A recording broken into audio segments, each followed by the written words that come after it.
What's up, everybody? It's SJG HBCU Game Day via Zoom. Got a special guest for you guys today. He's been a longtime supporter of HBCU Game Day. He's been following us almost since the time I started the Twitter and the blog and the website and all of that stuff. Happy to have him on here.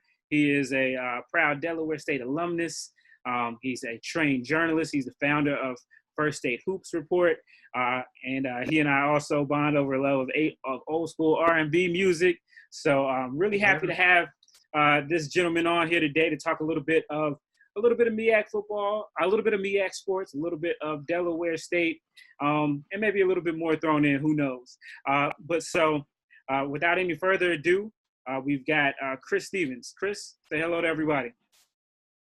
Hey, Game Day Nation, how's it going? And Steve, thanks for having me, man. Greatly appreciate your time. Yeah, man, a pleasure to have you. We should have done this a long time ago, but prior to COVID-19, everything seemed like you had to be somewhere to do something. But now we know that that's not true. Right. So, and what better day to have you than right here, right now? Because the question of the week, since Bethune-Cookman decided they were going to exit the MEAC on the heels of FAMU, on the heels of North Carolina A&T, was who will save the MEAC? You may have gotten our answer. You didn't think it was going to be the Hornets, did you? They never do. Chris, talk to me.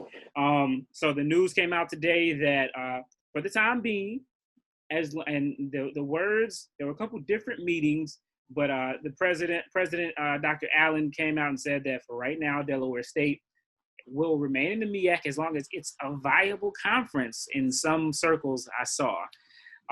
So that's very interesting wording, but what were your thoughts when you heard that you guys were going to be staying put after all the rumors have been everywhere that you guys were, might finally pull the plug? Well, for me, as you've seen me talk about on Twitter and Facebook, that I found it to be pretty hilarious that the fate of the Mid-Eastern Athletic Conference after just about 50 years rested in little old Dover, Delaware's hands.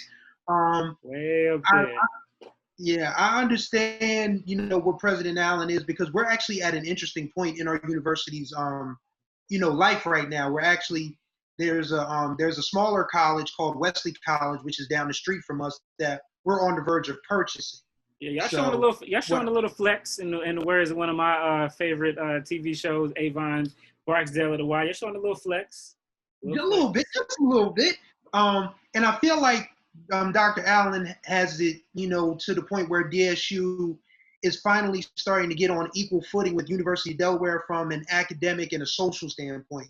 I don't know if we'll ever fully get there on the athletic tip, but what I do understand is that right now it's just prudent for us to stay in the MEAC, even though I've been joking about having swaggerless schools like Wagner and LIU Brooklyn coming through for homecoming. But it looks like we're going to stay put, and I'm okay with it for now. But I really hope that, depending on what South Carolina State does this week, it could probably throw the whole thing back into peril. So it probably would force Dr. Allen and our athletic director, Dr. Gines, could, reevaluate things. But as far as we go, we're staying put. So we'll see how it goes. What's the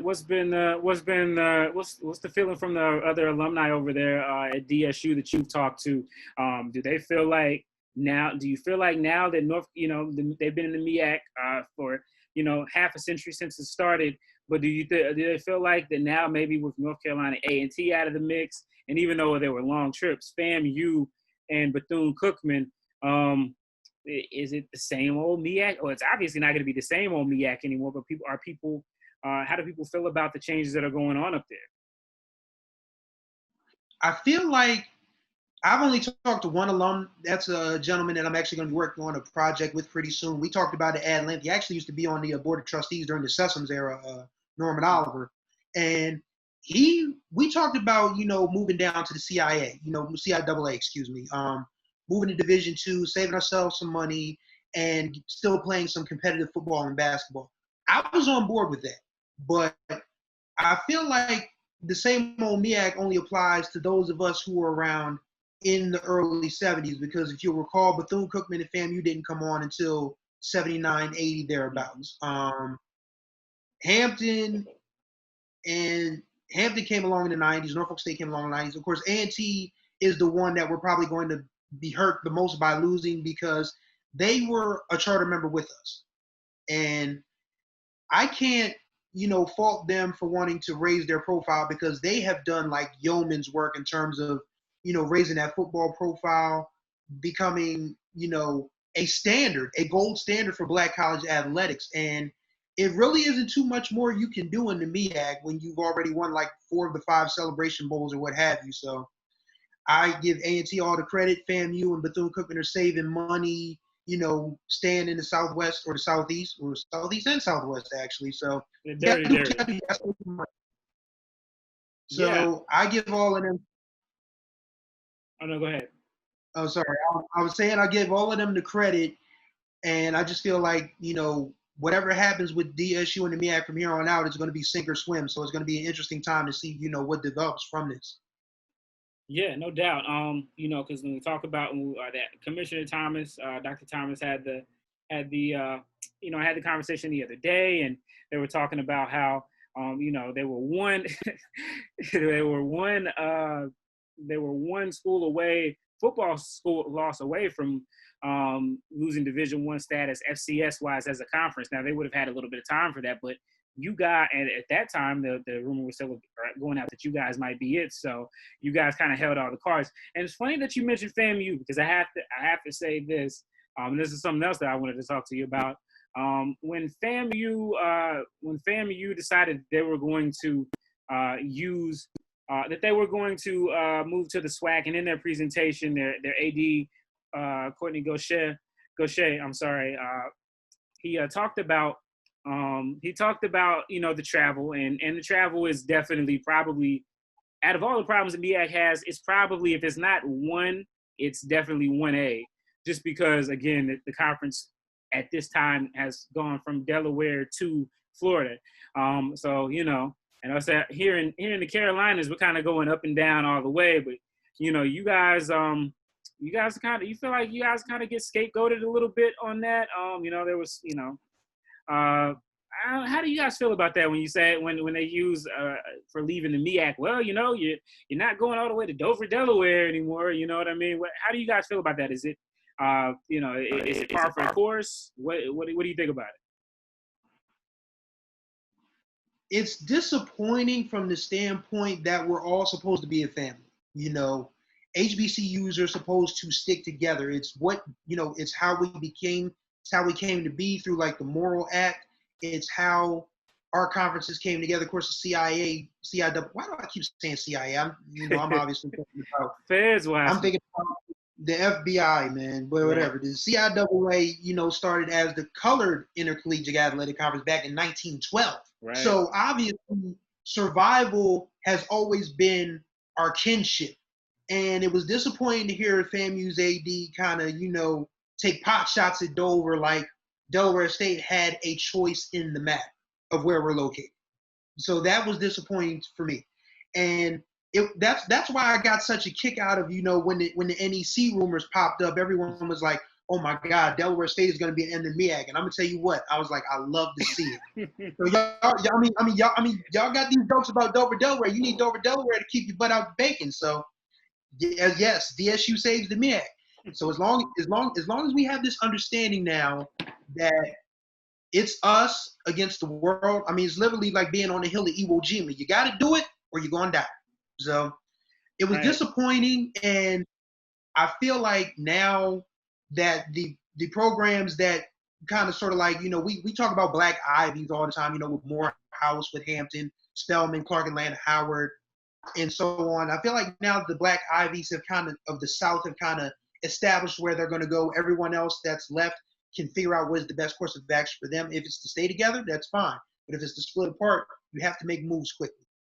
Yeah, no doubt. Again, Wolf lovers of R&B music. So after you said that to me, I was like, so DSU had the MEAC hanging on the string because they were contemplating that move to the NEC. I knew you would get a kick out of that. So shout out to Loose Ends, 80s R&B pop But yeah, I mean, you know, that's the thing. And I think, you know, it's interesting. You talk about us all being together and the CIAA and the MEAC. And of course, the MEAC was born out of the CIAA for the most part, besides South Carolina State. So, you know, there's a book by Eugene Robinson. It's called Disintegration. I don't know if you ever read it, but if you hadn't, it's a great book. And it talks about how pre-1968, the Black community was pretty much one community as far as the doctors and the lawyers a lot of times lived in the same neighborhoods as, you know, the folks who didn't have as much money. But and the preachers and the teachers and everybody. But as integration started and a few Black folks were able to be let in, those few Black folks got ahead. They kind of, you know, they've kind of splintered off into different factions. And I think you see that with the MEAC starting in 1970, where, you know, the schools in either the North or bigger schools decided that 18 teams was too many teams, and they wanted to kind of go out and seek Division I status because integration was coming in. It's amazing. I was just thinking about it too. You know, the MEAC is the one conference out of the four that we have that was actually founded post Jim Crow. I mean, 1970s people, you know, still there's busing going on and things like that, but it's post Jim Crow era.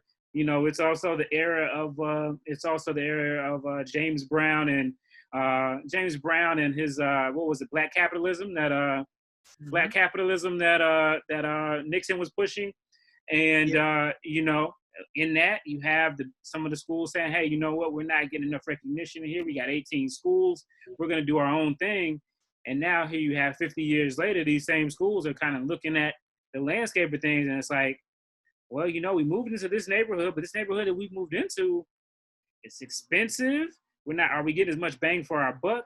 And are we still further away from the dream that we thought that we were going to be, you know, is our neighborhood holding us back? Obviously there's location and things like that, but I don't know. That's just a hypothesis and a theory I've kind of been putting out there and kind of been thinking about for a while. What do you think about that? I actually agree with you on that because, and to bring it, you know, to a local level for me, 1968, when Dr. King was assassinated, we had riots here in Wilmington, Delaware, and they brought the National Guard in. It was the longest military occupation of American City, The National Guard came in April 6th, I want to say, of 1968. They didn't leave until January 21st, 1969. So at that point, my mother was a high school, I think she was a freshman in high school, I can't remember. But she does remember, you know, being, you know, ushered in the house by National Guardsmen with bayonets that, you know, you had curfews and different things of that nature. And she said Wilmington was really never the same after that. Mm-hmm. And I get the sense that that's where black capitalism started to come into play, you know, especially, mm-hmm. you know, with, you know, white flight, you know, taking certain, you know, segments of the population out of the city of Wilmington. And I don't think we're experiencing white flight right now with the MEAC. What I think we're experiencing is just, you know, in a relationship sense, people just growing apart. I mean, FAMU, A&T, to a lesser extent Bethune, they really feel like, you know, they've outgrown the MEAC. And for A&T, I can see it, FAMU partially. Bethune, I'm kind of surprised, but, you know, Bethune and FAMU are, you know, joined at the hip. So with that, you know, with that going for it, you know, it was just a matter of time. So I will put Hampton in that. What do you think about Hampton? Obviously, them leaving a little bit earlier, but you know, obviously there were a lot of things that went on with that. But I kind of put that in the same thing too. I mean, you know, it's I've often had this. I don't know. Do you feel like as a Division I conference of HBCUs, it's easier for them to kind of write everybody off? Have you ever? Hampton, you said? No, I'm just talking about in general, as far as when I was talking about, you know, in general. I mean, you know what I mean? Because it's kind of like, you know, that it's two conferences and all black. You know, you feel like maybe if some of the HBCUs are to infiltrate some of the PWI conferences and go out there and have success. Do you think that might end up being better for them individually, even though collectively that would be a big loss? Collectively, it hurts us, but I feel like Tennessee State was the tester. when they joined the Ohio Valley.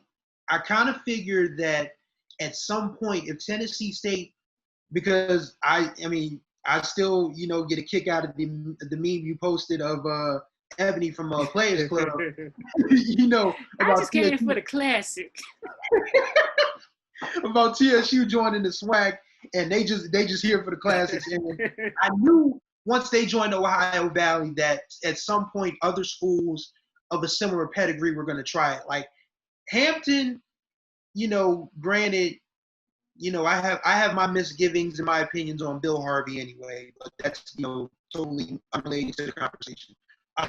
Hampton in general, Hampton in general was probably going to be the first one to make that leap. I didn't think that anyone else would have the pedigree, number one, and number two, the brass ones, to actually do it. Stanley from Friday. What's his name? Stanley, the guy get off my grass. Yeah. I'm sorry. Get off my grass, please. Thank you. Yep. And shout out to all the Pirates. Shout out to all the Pirates. Love the Pirates.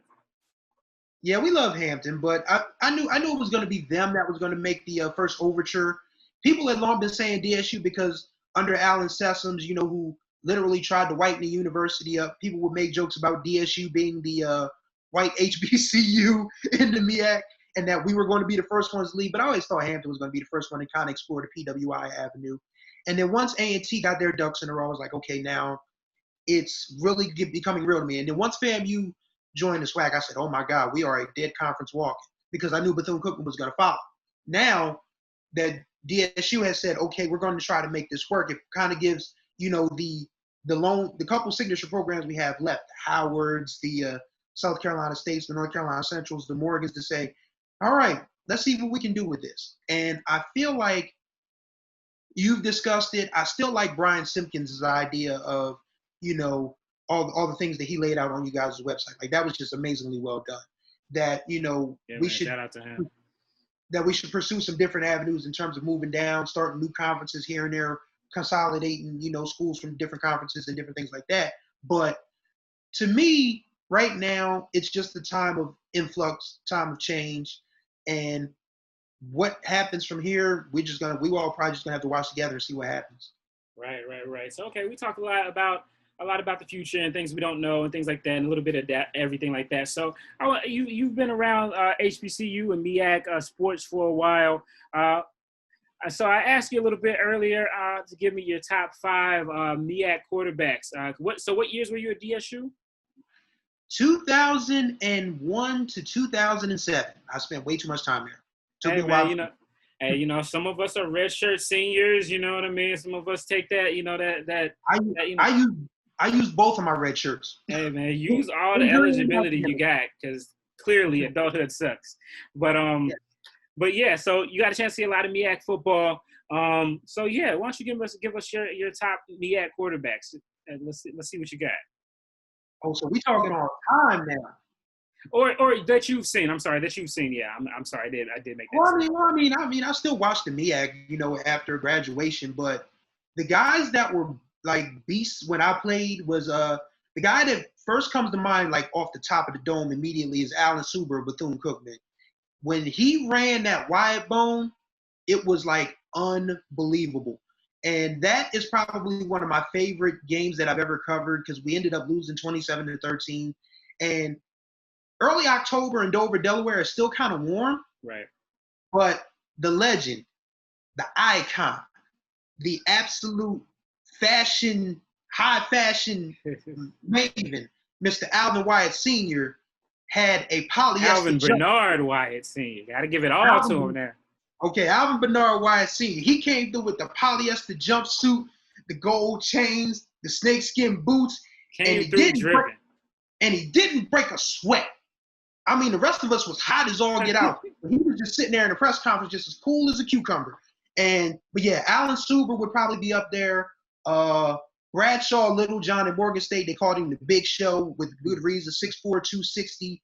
He was kind of like Cam Newton before Cam Newton, because he actually transferred. He was actually a red shirt that came in from Michigan State. Mm-hmm. And the 3 years he was at Morgan State, he gave DSU all kinds of fits. Like he could throw cross his body, like he could do the draw play. And of course, at 6'4", 260, you can't really bring him down that easily. And he has some speed to him. So he's a favorite. Gotta shout out my guy, Vashawn Winton from Delaware State, who led us to the MEAC championship after I graduated in 2007. He had a dynamite arm. Him and Shahir McBride were the best wide receiver quarterback combo I had seen up to that point. Mm-hmm. And some of my favorites today, I would definitely have to say Jawan Carter from Norfolk State. Watched him as a freshman. He's a bad boy. Yeah, man. He's probably the best. If they get on the field this year, I'm expecting big things from him. So. Yeah, I think he's the best returning quarterback. I have to give kudos to Talik Bethea, who got the reins at Delaware State. He's just a freshman. Corey Fields at South Carolina State. That's a Delaware State name. What's his name again? Talik Bethea. That's a Delaware State name. If somebody said, "Hey, this is an HBCU kid named Talik Bethea. What school does he go to?" It's like it's got to be Del State, Morgan, maybe Bowie. Those only three it could be. Yeah, the funny thing is, you would think he's probably from the Philadelphia area. He's actually from Long Island. So okay. Yeah, he enrolled early, and I saw enough of him last year to say that among the quarterbacks that we've had, the Pat Spencers, the Mike Walkers, the Rashawn Matthewses, he'll probably be in that class eventually. I mean, as long as Coach Milstead can keep building up, give him some help, because we didn't have much in the way of running backs last year. So he had to, kind of serve as, doing double duty. But if Talik can just have time to throw, he'll probably be one of the top 2 or 3 quarterbacks in the MEAC this year, if we get on the field. All right, and then so let's talk a little bit about basketball. DSU's had some good basketball teams when you were there. Give me your top 3 or 4 basketball teams you've seen since you been following MEAC basketball. The most dominant team that I've seen was that 2004 Hampton team, and they didn't even win the MEAC because if most people don't remember, 2004 was Devin Green's junior year. Of course, Devin Green went on to play for the Lakers for a bit. They had Big Bruce Brown, Adrian Woodard. They had a roster of guys that were like, 3 and 4 stars from like the North Carolina, Virginia area. That was when Bobby Collins was coaching, and Bobby Collins could recruit his behind off. Yeah, man. Shout out to Bobby. He's down at Shaw. See a lot of him at WSSU when I was there. So shout out to Bobby. I have to talk to him soon. Yeah, Bobby Collins could recruit his behind off, but they lost to FAMU in the semis. I'll never forget it. This was the MEAC tournament in Richmond in 2004. Bruce Brown hit a dunk that absolutely almost tore the rim off with like 15 seconds left to give Hampton the lead. And there was a guy on FAMU named Terrence Woods. He was kind of like, Marbury, Gilbert. My guy Nick Birdsong. He always talks about him. Yeah. He took the inbounds, like he literally just said, "Give me the ball," and he speeds up the court. He pulls up like maybe 2 or 3 steps from about inside the half court line, puts it up. The ball swirls around the rim for like 3 or 4 seconds and finally drops. And that probably stopped the Hampton team that I probably thought had as good a chance to win as that 2001 team. Yeah, I missed that one. I came along a little bit later when WSSU was attempting to make the leap to the MEAC. So my first ever basketball tournament was actually 2008, which is, of course, the year that Twain McKee absolutely tore up the entire MEAC and really set the standard there at Coppin State on that run that they had, where they had only won 4 games all year, and they mess around and win the whole tournament. That was probably of all the coaching jobs Fang Mitchell ever did, and he did some great ones. Right. That's probably his swan song, and that's probably, the one that we'll remember the most, because I always remember McKee was a freshman the year we won the MEAC, and he was like this real cocky, arrogant kid, and I was like, and actually that Coppin team in 2005 was the only MEAC team to beat that DSU team that won the MEAC at Memorial Hall. Right. And McKee, he was just like, he was killing it as a freshman. I was like, I get a feeling I'm not going to like this guy for however long I'm here.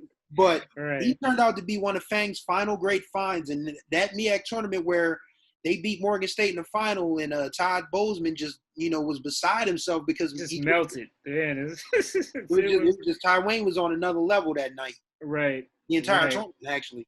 Yeah, man, it was crazy. Like, it was crazy. That was some great basketball. I know he went and played overseas, and he was just head over everybody.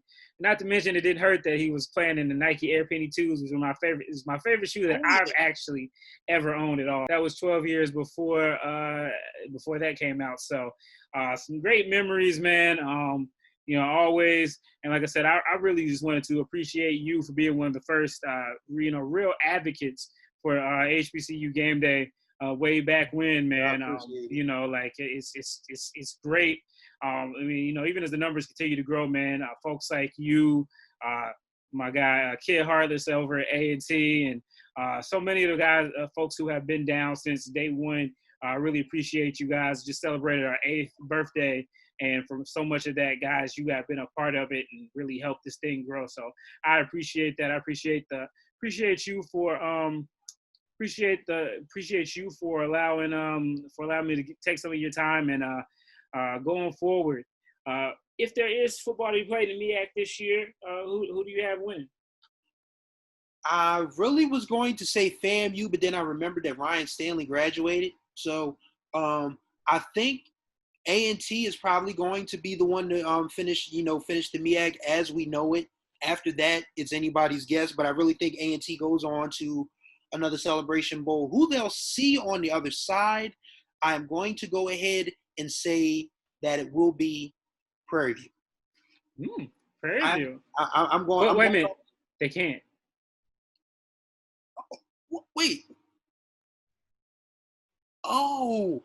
Ooh, okay. Wow. Maybe if they bring back NCAA 2022, and we can get it popping then. But okay, so then let me move a little bit. Let me go ahead and move back into Louisiana and just go ahead and say that it's going to be Grambling.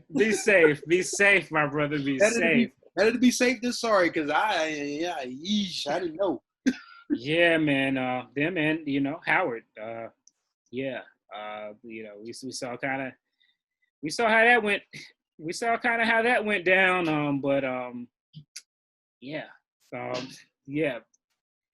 Whew. Yes, it's going to be interesting for sure. But headline of the day, DSU has saved the MEAC, at least for a day, And these days, COVID-19, 2020, what more can you ask for? A day, day by day. Well, look, Chris, let everybody know where they can go follow you and also First State Hoops Report as you continue to do the great work that you got going on over there. Well, thank you. I appreciate it. First State Hoops Report is the premier source for high school and college basketball coverage in the state of Delaware. Our website is firststatehoopsreport.com. You can spell all of that out. Our Twitter handle over there is FS Hoops Report. My personal Twitter account, where you can find me tweeting about music, sports. I also write black fiction novels, so you can find me writing about that type of stuff there. My personal Twitter handle is CJ Writes and Things, and that's CJWRITES, the